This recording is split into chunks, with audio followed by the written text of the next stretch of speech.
Hey guys, welcome back. This is our Thursday lesson, and today we're going to be talking about Franklin Delano Roosevelt and some of the things that he did when he became President of the United States to help the working man. Obviously, the Great Depression affected everyone, but the people affected the most were the people in the middle and the people at the very bottom of the economic scale. So that's what we're going to be talking about today. Some of the steps that he took that President Herbert Hoover did not take that led to much, much better outcomes. Okay, so let's begin. You should be looking at your first New Deal PowerPoint, and we're going to be talking about the contents within. Okay, so let's begin. So sometimes in life, we can come across problems that are so big, that are so massive, we honestly have no idea where to start. This is a good example of that, right? Everything is in such disarray. You have to ask your question, where to start? Well, when you're building a home, you don't start with the roof, all right? You start with the foundation. FDR understood that to rebuild an economy, that's what you needed to do as well. Not only did you need to start with your foundation, you almost needed to start at the very, very ground level, right? Before you even lay the concrete slab for a house, you had to almost terraform the ground. That's how low the U.S. economy had sunk.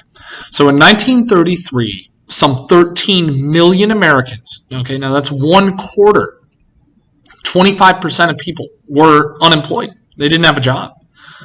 Just think about the challenges that poses to a society. Think about the lack of taxes that are being brought in, what that does to federal programs, things like our military, right? When we look at the coming Second World War, think about how depleted our military must have been. Right? When you're talking about this Depression-era economics, really, really tough situation. Now, what he knew, first and foremost, before you can accomplish anything, people need to get back to work, right? Producers, business owners don't have businesses without employees, right?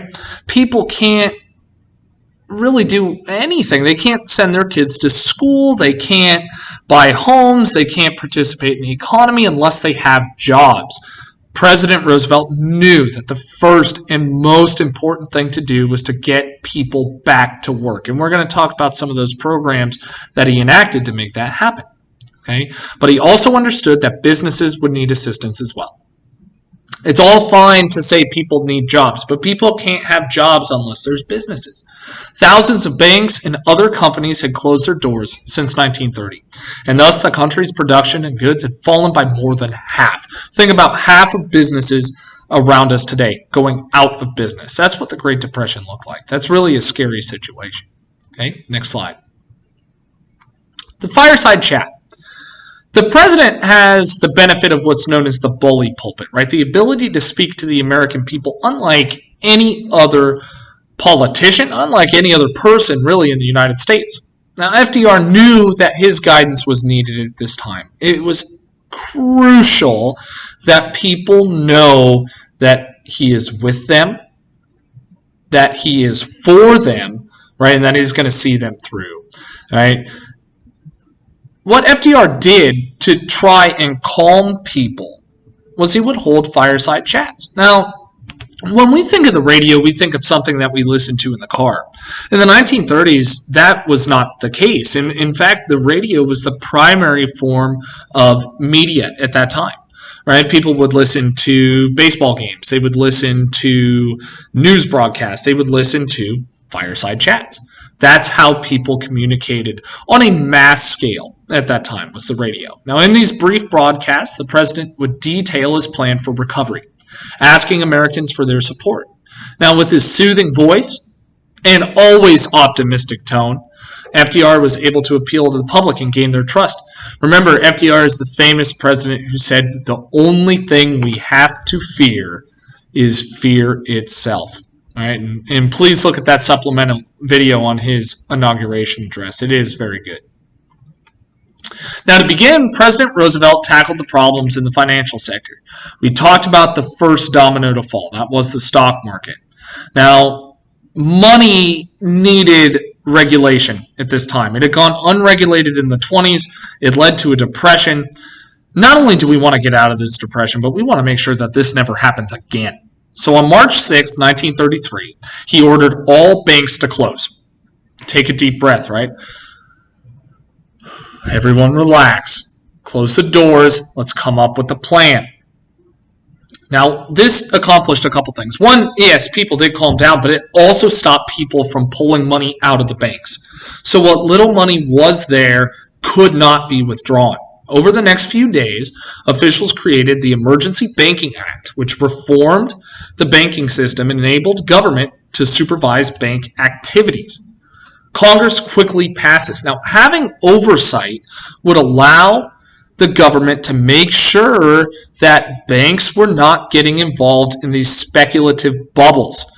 Unfortunately, like we saw in 2008, maybe some of that oversight wasn't nearly as effective as it should have been. Okay, next slide. Regulations come to banks in Wall Street. A month later, Congress passed the Banking Act of 1933, establishing the Federal Deposit Insurance Corporation, or FDIC. I'd actually mentioned this in an earlier video. Now, today that covers up to $250,000 in terms of deposits, right? So up to $250,000, the federal government backs your deposits. So if there is a run on the banks or something of that nature, your money up to $250,000 is protected. Now, obviously, because of inflation and other circumstances, that number in the 30s was not $250,000. It covered you up to $5,000. Now, the law also limited banks' freedom when it came to trading within the stock market. Probably a good call, right? I mean, we talked about how banks had lent money to allow people to buy on margin, and then the stock market collapsed and couldn't pay back the bank, and the banks lost their money, and there was a run on the bank, and so on and so forth, right? Let's try to mitigate those problems and really limit the amount that banks are allowed to invest in the stock market, right? Protect people's money on a more serious footing than just saying, oh, don't do that. Actually have laws forbidding them from doing it. All right, so next slide. Remembering the forgotten man. FDR always wanted to be a people's champion, and he certainly would be. Now, at his inauguration, or rather after his inauguration, more than 450,000 letters poured into the White House. And really, the prevailing sentiment of these letters was the same. Please do not forget about the forgotten man, the person at the bottom, the people struggling the most. We know that businesses need help. No one denies that. But please don't forget us. FDR certainly would not forget them. And when he became president, would struggle mightily at times, but would ultimately succeed with the help of Congress in putting Americans back to work. He would fulfill his promise of really protecting those that were struggling to survive. Next slide. So a couple of the programs we're going to talk about today, and we're going to talk about more of these next week, but were the CCC and FERA. The Civilian Conservation Corps was an important work relief program that gave young men jobs planting trees, working on other conservation projects, right? FDR's cousin, Teddy, was influential in the growth of national parks. In many ways, the CCC and national parks go hand in hand. It's really a neat thing, those two cousins and their two different plans kind of working together to just further expand our national parks. I really love that. Now, the other significant program that he came up with was known as FERA. FERA is the predecessor to FEMA today. Okay, now FERA set up funds to help governments distribute money to the needy. For the first time in American history, A federal agency was providing direct relief to the unemployed. This had never happened before. You talk about if you lose your job, maybe you apply for unemployment, right? There's that safety net there. It helps keep you afloat for a time. That had never occurred. Well, under FDR, it is now occurring, right? And we still feel his legacy today.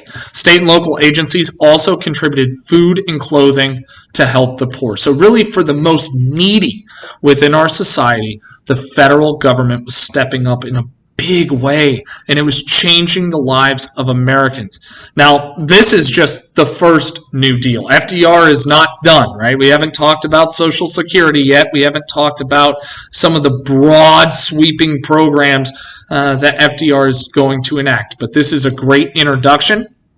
Tomorrow, you guys are going to have a quiz to take. Okay, so just follow the directions there. And I hope you have a wonderful weekend. Again, stay safe. Make sure you're washing your hands. And I hope to see you guys soon.